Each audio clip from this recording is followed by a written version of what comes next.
มื้อนี้ก็เป็นอีกมื้อที่เรียบง่ายเป็นช่วงเวลา5 โมงเย็นยายสมรักก็ใส่เวลานี่เฮ็ดแปลงผักเพราะว่ามื้ออื่นยายสมรักสิเอาพันหอมลงแล้วหลังจากที่รอปุ๋ยขี้งัวมาหลายมื้อ2แม่ลูกขยันคักทางพุ่นก็รดน้ำผักของไประหว่างนั้นก็เลยแอบแวะไปเล่นกับบักหลาหน่อยคุณตาเพิ่นก็พาขึ้นไปเล่นสูงค่ะแต่แทนที่สิย่านมักเสยหยอกล้านได้บ่โดนยายสมรักก็เอิ้นหาบอกให้ไปเบิ่งทั่วปีอีกแล้วเพราะว่านี่ก็หัวก็เก็บไปแต่ว่ามื้อนี้ก็ได้เก็บอีกแล้วถือว่าบักทั่วปีปลอดสารเนาะเก็บได้เรื่อยๆบ่มีทีท่าว่าสิเบิดเลยทั้งกินไปทั้งเก็บไปสนุกยายสมรักเลยที่นี่อากาศยามมื้อแลงก็ดีท้องฟ้าสีส้มสวยสดใสนั่นนะจ๊ะทั่วปีอยู่นี่หวานค่ะแห้งเป็นทั่วปีธรรมชาติแห้งให้รสชาติที่บ่ฝาดบ่เฟือนก็เลยเก็บไปหลายแน่จักหน่อยเพราะว่าเอาไปกินกับเนื้อย่างที่ซื้อมามักไว้อย่างตอนแรกนี่เก็บมาได้กำบักใหญ่เลยเว้าแล้วย้ายสมรักก็ย่างเอาไปอวดทันซีโอใหญ่ที่คอยควบคุมเหตุการณ์ทุกคนอยู่ในบ้านทันซีโอใหญ่ก็เลยว่าถ้าฮดน้ำดีๆกว่านี้คือสิจวดกว่านี้พุ่นเด้ฮู้จักคักปานหยังพอแต่มาฮอดแม่ครัวกับพ่อครัวก็พากันลงมือหมักหมูเฮ็ดนั่นเฮ็ดนี่แล้วเพื่อบ่ให้เสียเวลาค่ำก่อนทางด้านแม่ครัวใหญ่ก็ทอดปลาทูอยู่เอาไว้สู่ลูกชายหน่อยกินปลาทูก็ตัวใหญ่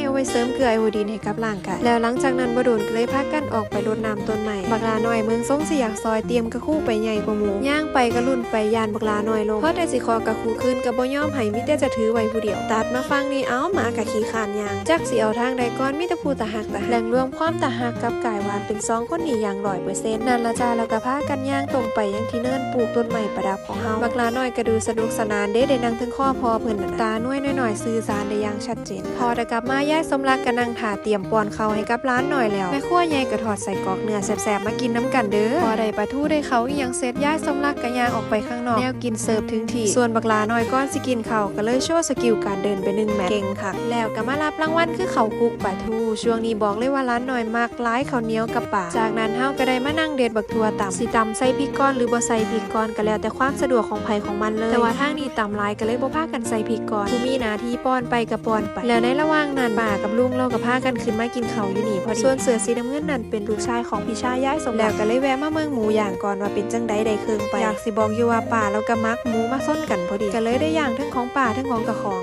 ตำทั่วปีของเฮาก็เสร็จเรียบร้อยทั่วปีที่เก็บเอาเองดีค่ะพี่ชายยายสมรักแล้วก็มานั่งถาพกม้ามาพร้อม2 ตัวว่าแล้วหมูย่างของเฮาก็ถือคันลงจานเป็นที่เรียบร้อยพร้อมสิยกไปเสิร์ฟแล้วก็เลยยกแนวกินบางส่วนไปไว้ทั้งโต๊ะก่อนทันซีโอใหญ่เป็นบุคคลพิเศษก็เลยได้นั่งกินก่อนหมูจังซี่ละจ้าวิถีชีวิตยายสมรักเวลาอยู่กันเป็นครอบครัวมักจะมีเมนูหลายๆมาให้กินตลอดแต่ก่อนอยู่บ้านใหญ่บ่ทันได้ออกมาหน้าก็อยู่กันแบบนี้ส่วนกันมานั่งโฮมกินข้าวพร้อมหน้าพร้อมตากันเป็นประจำซึ่งปกติพี่น้องยายสมรักก็สิมีกัน4 คนแต่ว่าตอนนี้เพิ่นพากันแยกย้ายไปเฮ็ดงานกัน2 คนสิเป็นพี่คนโตกับน้องชายคนเล็กที่บ่ค่อยได้มาร่วมกินข้าวนํกันทุกมื้อแต่ทุกครั้งที่กลับมาบ้านอยู่พร้อมหน้าพร้อมตากันพากันสนุกคืนเค้งไปน้ำกันคือเก่าหั่นล่ะพอแต่พากันกินข้าวเสร็จแล้วมาก็ต้องกินข้าวน้ำคือกันแล้วก็พากันนั่งเมามอยกันจะข้าวก่อนสิแยกย้ายไปอาบน้ำมานอนหน้าเรื่องราวของมื้อนี้ก็จบไปคลิปต่อไปสิเป็นอีหยังอย่าลืมติดตามชมกันเด้อจ้า